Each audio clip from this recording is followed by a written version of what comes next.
quiero que lo sanes de la lepra. Pues mis amados, era para rasgarse las vestiduras y ponerse verdaderamente en ceniza y en cilicio. ¿Por qué? El rey estuvo bien, porque miren, dice Deuteronomio capítulo 32, versículo 39, dice lo siguiente: reconozcan ahora que yo soy Dios. ¿Quién está hablando? Dios. Dice, reconozcan ahora que yo soy Dios y no hay otros dioses conmigo. Yo doy la vida y yo la quito. Yo hiero de muerte y yo devuelvo la vida. Y no hay nadie que pueda evitarlo. El rey estaba en su papel, dijo, este rey de Siria lo único que anda haciendo es mandándome esta carta suavecito, como diciendo, como sé que no vas a poder, prepárate porque te voy a atacar. Y públicamente voy a decir, es que no me hizo caso y no atendió un favor que yo le pedí. Ahora, lo que me pregunto yo es, ¿y cómo se enteró el profeta Eliseo? ¿Cómo se enteró de que el rey que estaba en su palacio se preocupó, recibió las visitas? ¿Quién le informaba a Eliseo? ¿Acaso tenía una oreja, como se dice en el palacio? ¿Qué creen? No. Él no necesitaba que alguien estuviera allí con el celular en la mano y diciendo, mira, es más, te voy a mandar un pequeño video, ¿verdad? Por WhatsApp, para que veas lo que hizo el rey y ahora sí ya estoy informado. No, él no lo necesitaba. ¿Saben por qué? Creo que ya lo saben, ¿no? Porque era un profeta que vivía en la presencia de Dios. Y cuando se vive en la presencia de Dios, cosas que ojo no vio, ni oído oyó, ni han subido en corazón de hombre, le son reveladas a tal persona.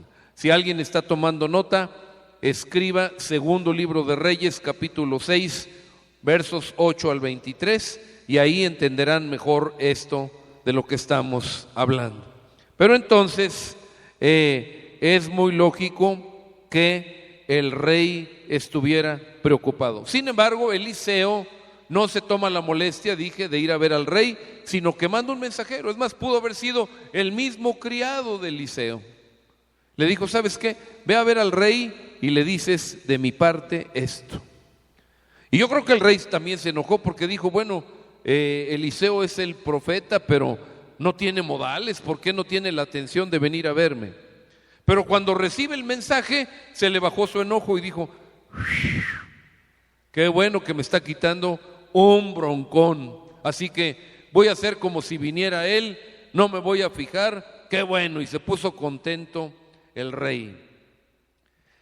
Y el mensaje pues era claro, ¿verdad? Mándame a Naamán para que yo lo atienda. Como consecuencia de eso, pues tocó a la puerta Naamán y contra todo lo que él esperaba, ya vimos todas las expectativas que él esperaba, se encontró con una sorpresa. Sale un criado que viste como criado, que no tiene los modales que se usan en el palacio ni de Samaria ni en el de Damasco, y le dice, mira, dice mi patrón que por favor vayas a ese río que está por allá a unos 4 kilómetros, tú lo conoces, es el río Jordán, que vayas al Jordán y que te sumerjas 7 veces y que quedarás completamente sano. Bueno, más indignación no podía esperar este general. Dijo, ¿cómo? ¿Ni siquiera tiene la atención de salir a recibirme? ¿Tiene que mandar un criado que está tan ocupado? ¿O qué no le dijeron que venía yo? ¿O no sabe quién soy yo? Entonces, lo que pasó con este general es que, en primer lugar, se enojó mucho. Hizo el berrinche de su vida y dijo, pero de esto se va a enterar el rey de Siria. Vinimos como amigos, pero si no me atienden, yo me voy a quejar y yo mismo voy a dirigir un ataque contra Israel. Se enojó mucho. Se fue del lugar, dijo, sí, bueno, gracias, y se fue. Y humanamente hablando tenía razón, porque no se había cometido con él alguna generosidad aparentemente, o no había habido pues si no protocolo, cuando menos la decencia, si me permiten llamarle así, de decirle personalmente con su boca lo que había que hacer, sino mandar a un criado era un acto humillante. Y entonces él tuvo una expresión que yo estoy seguro que nosotros podemos contestar. Naamán dijo: ¿acaso los ríos Abana y Farfar de Damasco no son mejores que todas las aguas de Israel? ¿Acaso no quedaré también limpio si me lavo en ellos? Y mis amados, bueno, he tenido la grande bendición de poder haberme sumergido también en el Jordán. No fue para curarme de lepra, sino fue para bautizar a algunos hermanos de esta congregación y de otras iglesias. Aquí está, por ejemplo, José Juan. Tuve el gusto de bautizar a José Juan porque él se propuso bautizarse en las aguas del Jordán. Se propuso y lo logró. Bueno, y podemos, él como testigo y yo también, podemos decirles que el río Jordán no es nada impresionante. Es más, yo veo al guía, el guía nació en Sudamérica, no, los papás del guía nacieron en Sudamérica, pero él conoce Sudamérica y fue allá a buscar a su esposa, etcétera. Entonces está familiarizado con la cultura latina y con la geografía latina. Él sabe lo que es el río Amazonas. Él sabe lo que quizás son algunos ríos en México, porque también conoce. Y entonces hasta se siente un poquito avergonzado de presentarnos al Jordán. Y bueno, él trata a su manera de hacer fiesta y ya tiene algunas frases que pues yo ya me he aprendido, ¿verdad? Pero la verdad es que el río Jordán es un río modesto.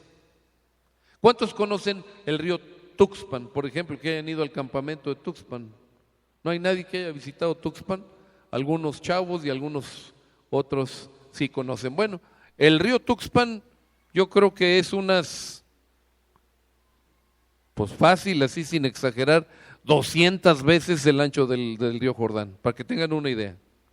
Es que es un río impresionante, la verdad. Uno viene en la carretera y de repente ve ahí una especie de lago inmenso, un puentezote y todo eso. Tarda uno, pues en cruzar a pie tardaría uno bastante. Por eso hay servicio de taxis en Pangas. Se pone uno en una orilla, llega una lanchita, que es un colectivo, lleva como 10, 12 gentes y están yendo y viniendo de un lado a otro, porque es un río navegable. El Jordán no es impresionante. Ahora, quiero hacerles una pequeña pregunta. Entonces, cuando alguien tenga lepra, ¿hay que llevarlo al Jordán y que se sumerja 7 veces? No, ¿verdad? O, ya que Abana y Farfar son mejores ríos, ¿debió de haber sido a sumergir al Abana y al Farfar Naamán? ¿Le hubiera servido de algo? ¿Por qué? Porque Dios es el que dio la receta. Y a veces lo que Dios dice, si me permiten usar esta expresión que es el título de un libro, lo que Dios hace no tiene sentido.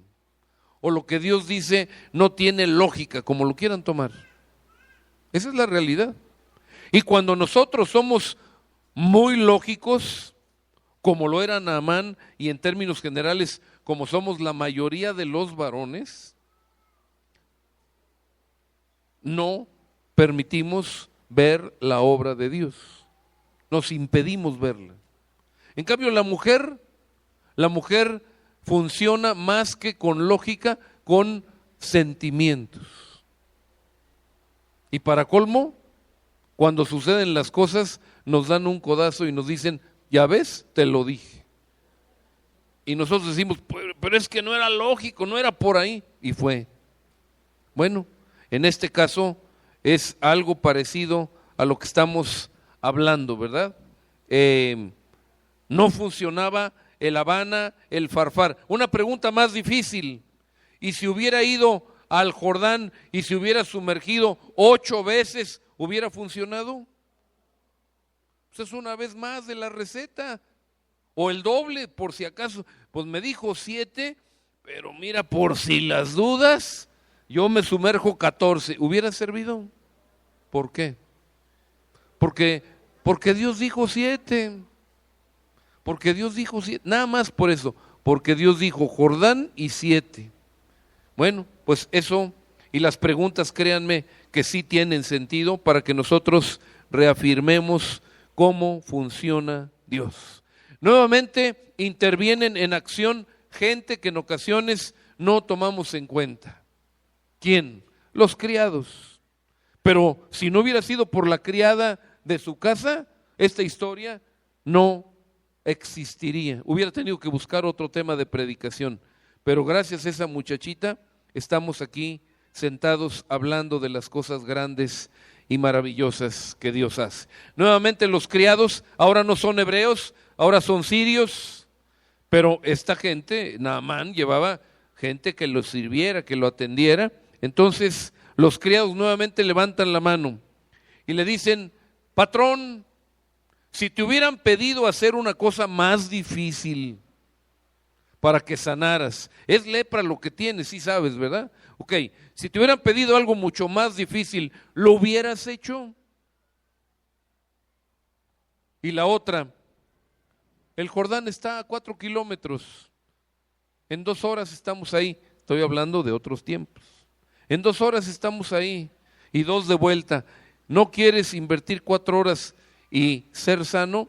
¿No traías no sé cuántas piezas de plata y cuántas piezas de oro y 10 vestidos para pagar tu sanidad? Y te la están poniendo bien fácil.